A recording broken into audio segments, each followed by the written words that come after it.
तो वहीं जम्मू कश्मीर विधानसभा चुनाव की बात कर लेते हैं। जम्मू कश्मीर विधानसभा चुनाव में हर सीट पर उम्मीदवार नेशनल कॉन्फ्रेंस उतारने जा रही है। जम्मू कश्मीर में गुपकार अलायंस में टूट नजर आई है और सभी 90 सीटों पर अपने उम्मीदवार अब नेशनल कॉन्फ्रेंस की तरफ से उतारे जाएंगे। आपको यहां बता दें, गुपकार अलायंस का गठन जम्मू कश्मीर में अनुच्छेद 370 फिर से बहाल करने के लिए किया गया था। तो ये अलायंस फिर से टूटा है और अब नेशनल कॉन्फ्रेंस अपने बलबूते पर चुनाव में उतरेगी और 90 की 90 सीटों पर अपने उम्मीदवार उतारेगी। नेशनल कॉन्फ्रेंस अब जम्मू कश्मीर में अकेले चुनाव लड़ने जा रही है। हर सीट पर अपने उम्मीदवार नेशनल कॉन्फ्रेंस की तरफ से उतारे जाएंगे।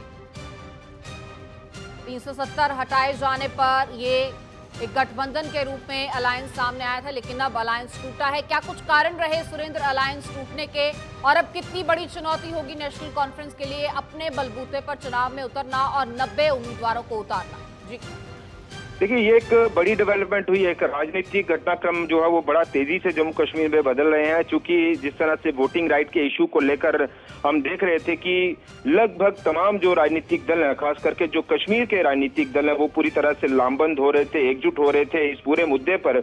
अब ये एक बड़ा घटनाक्रम है कि नेशनल कॉन्फ्रेंस का इस तरह से ऐलान करना कि 90 की 90 सीटों पर वो अलग से चुनाव लड़ेगी। हालांकि इस तरह के कयास लगाए जा रहे थे कि जो पीएजीडी है, People's Alliance of Gupkar Declaration, जो बना था जब 370 खत्म हुई, तो ये एक ग्रुप बना था पूरा तमाम मुद्दों को उठाने के लिए, खास करके धारा 370 को वापस बहाल करने और जम्मू कश्मीर का जो स्टेटहुड है उसको बहाल करने को लेकर, इन तमाम मुद्दों को लेकर ये तमाम जो कश्मीर के राजनीतिक दल हैं वो एक मंच पर आए थे और पीएजीडी ग्रुप बना था। लेकिन अब ये एक बड़ी डेवलपमेंट है कि नेशनल कॉन्फ्रेंस का इस तरह से ऐलान करना।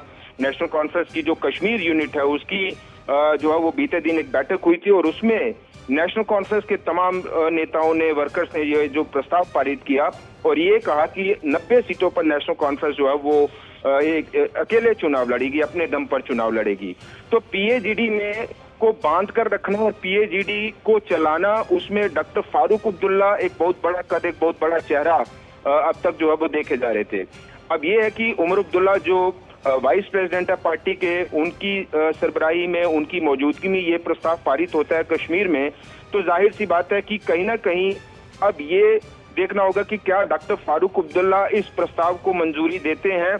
अगर मंजूरी देते हैं तो जाहिर सी बात है कि पीएजीडी जो है वो बिखर जाएगा, और अगर इस पर डॉक्टर फारूक अब्दुल्ला की रजामंदी नहीं होती तो फिर ये एक बड़ी बात होगी कि उमर अब्दुल्ला और डॉक्टर फारूक अब्दुल्ला के बीच में जो डिफरेंसेस हैं वो खुलकर सामने आएंगे। तो उस लिहाज से ये एक बड़ा राजनीतिक घटनाक्रम है और पीएजीडी लगभग जो है वो बिखराव पर है। और ये भी जानकारी आई है कि जो तमाम नेशनल कॉन्फ्रेंस के जितने भी तमाम नेता थे, उन्होंने पीएजीडी को लेकर भी कई सवाल उठाए, उसके कामकाज को लेकर भी कई सवाल उठाए हैं।